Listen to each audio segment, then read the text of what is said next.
Hello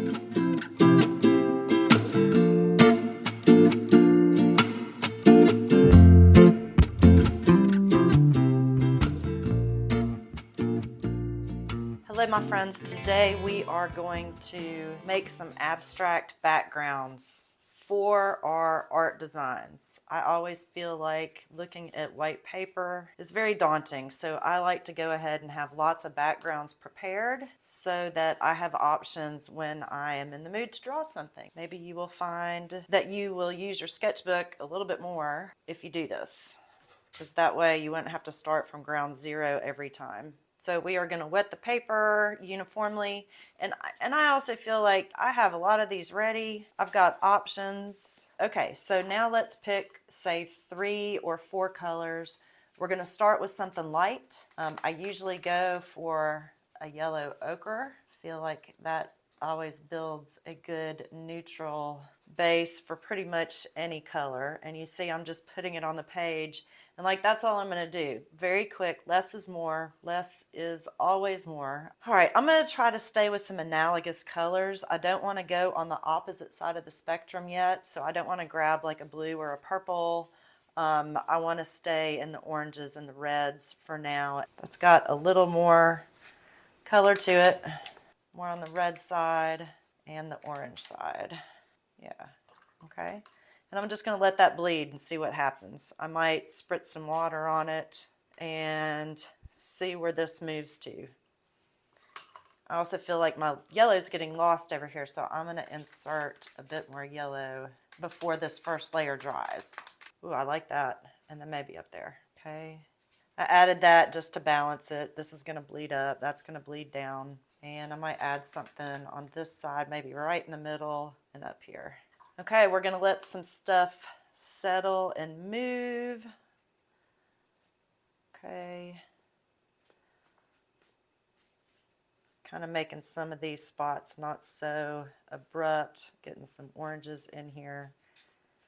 Yeah, I like that's a little bit softer. I might even come and blot with a rag just for some unusual textures. And what this will do is it'll keep the water from moving all over.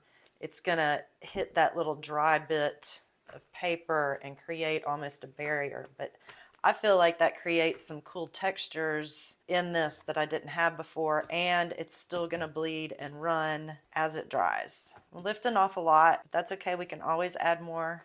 This is watercolor. Okay, I think I might add a little bit more of this bright back in. Just one more time. You see, just to balance it, I kind of like that super light pop. I might hit that there. Ooh, see, that just brings your eyes. Boom, boom. Boom, boom. Okay, and I'm going to hit this here, maybe here. I like that.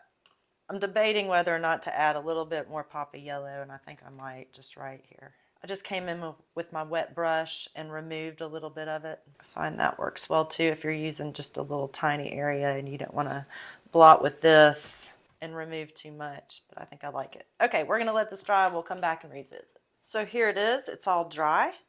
As you can see, I like this one a whole lot. It's got a lot of movement, and you can see all the different colors. This one's a little more muted, so I think I'm going to put some more stuff maybe on this one to get it to more like this one. Okay, so I'm just going to re-wet my brush, and I'm probably going to grab more of an orange color this time, and I want to make sure, if I haven't already wet the paper here, I need to make sure that my brush is really loaded with a lot of water, which it is. See how it's already dripping off?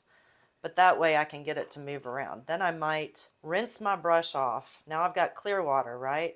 And now I'm going to go up and meet that and kind of spread it around. That way I don't have all the harsh edges.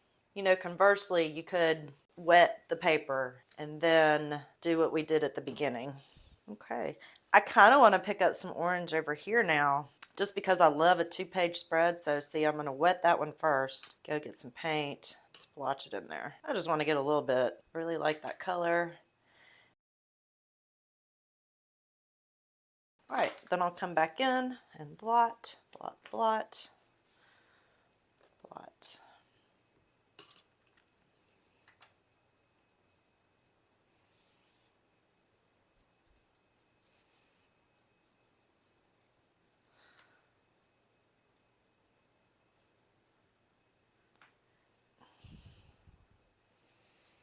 Okay, I kind of like that. Maybe put some down there. I'm just trying to get a little more movement. And what I mean by movement is just your eye's going to pick up the same color in different areas. So like the yellow brings your eye from here to here. This orange is going to bring your eye from there to there and down and up, and then it'll catch other colors. So I might even put a little bit of this orange over here just for a little bit of a diagonal motion with your eyes. Get some more water. I'm actually going to blot that. I think it's too much. Blot. There's a lot of water. It's just a process of layering. Okay, I kind of like that better. And I'm going to let this layer dry now and see where it is.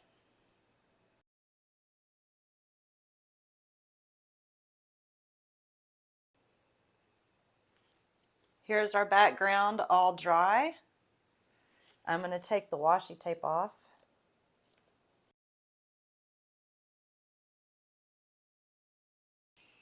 Wow, I would say these turned out beautiful. I hope you enjoyed this video, and happy background making.